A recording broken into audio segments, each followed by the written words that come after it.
Ya Vahir ya Hızır. Hızır ayı başladı. Biliyorsunuz Kağan'dan sonra Hızır ayı başlar. Kağan Aralık ayıdır. Hızır ayına da biz Ocak ayı diyoruz. 14 Ocak eski hesap 14 Ocak 14-15 Şubat tarihleri arasında bir aylık döngüde 4 hafta boyunca bizim coğrafyada yaşayan Ra hakikatine mensup insanlar 4 hafta boyunca Hızır'ı değişik bölgelerde kurban keserler, lokma pişirirler, cemaat yapılır, pirler gelir.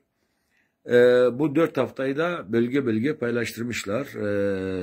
Örneğin bir hafta işte Erzincan bir taraf ve bir taraf Pülümür, bir taraf Mazgirt, Elazığ, Hozat, Ovacık derken öyle bölge bölge paylaşmışlar tabii. Daha bunun dışına çıkarsan Tercan, Vartohanız, Koçgiri, Sivas, Malatya, Elazığ, Bingöl, Erzurum, Çayırlı çok geniş bir coğrafyada Hızır kültürü kutlanır. Hızır kutlanır.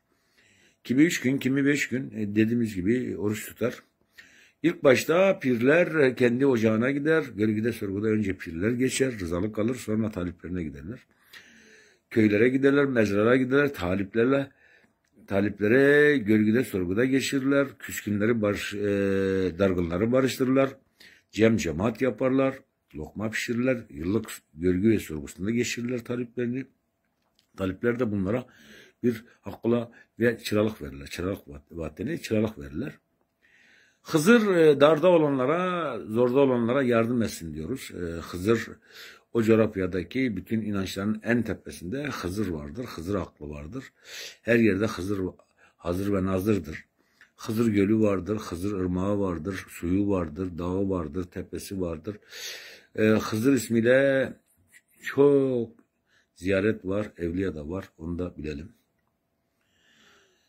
O bölgenin en büyük inançlarında ve vazgeçilmez inançlarından biri de Hızır'dır. Onu söyleyelim.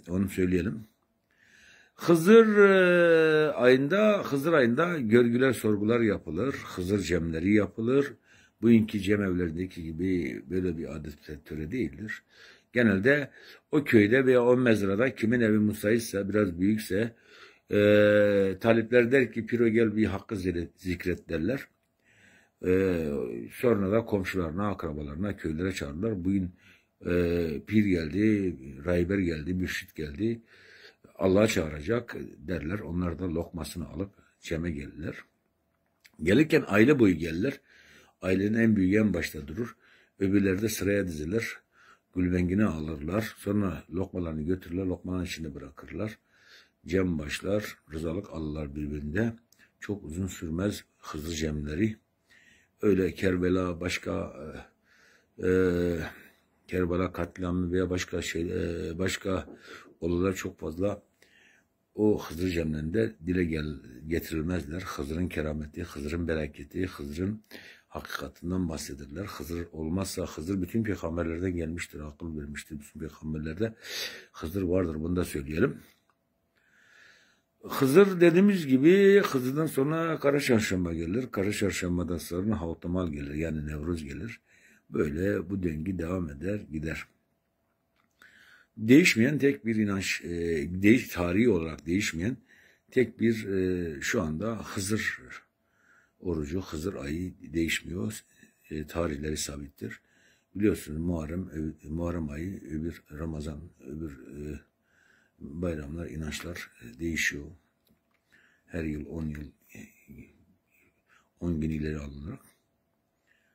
Onun için tabii bu yolda döngü vardır, ana var. Herkes bu yolda taliptir. Yol anadan başlar. Yol anadan başlar. Rahber vardır, ana vardır, pir vardır, müşrit vardır. Hepsi de taliptir, yola taliptir. Ocakları vardır. Serçeşmeleri vardır. Baba Mansur, Oğuzcan, Kureyş, Dizgin Baba. Tabii o coğrafyanın hakikatlerinin serçeşmeleridir. Başka yerde de tabii ocakları var. Tekleştirmemek lazım.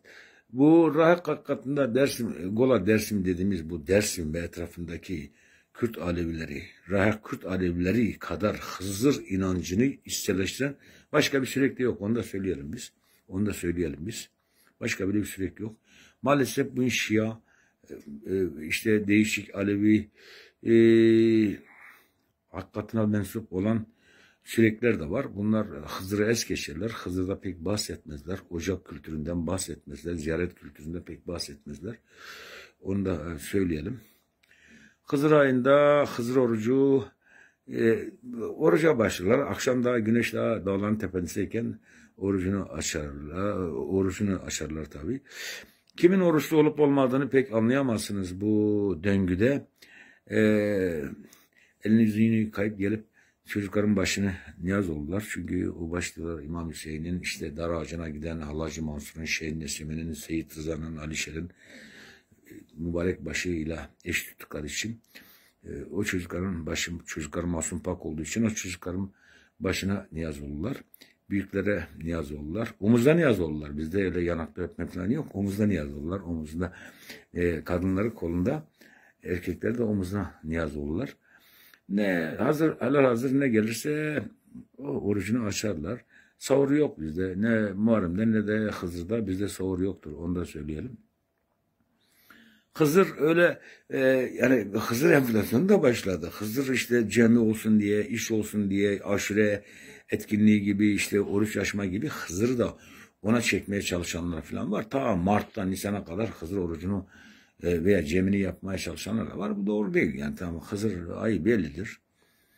İçini boşaltmamak lazım. Bu inançların içini boşaltmamak lazım diye düşünüyorum.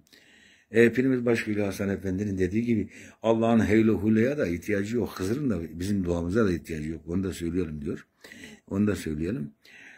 Yardım etsin darda olana, mazlumlara yardım etsin Hızır. Barış getirsin, kardeşlik getirsin. Birbirimize Hızır olalım. Komşularımıza, çocuklarımıza, yetimlerimize, engellilerimize birbirimize Hızır olalım diye düşünüyorum. Saygılarımı, hürmetlerimi sunuyorum. Hızır sahip çıksın, yardım etsin. Bazılarına da akıl versin diye düşünüyorum. Hürmetlerimi sunuyorum.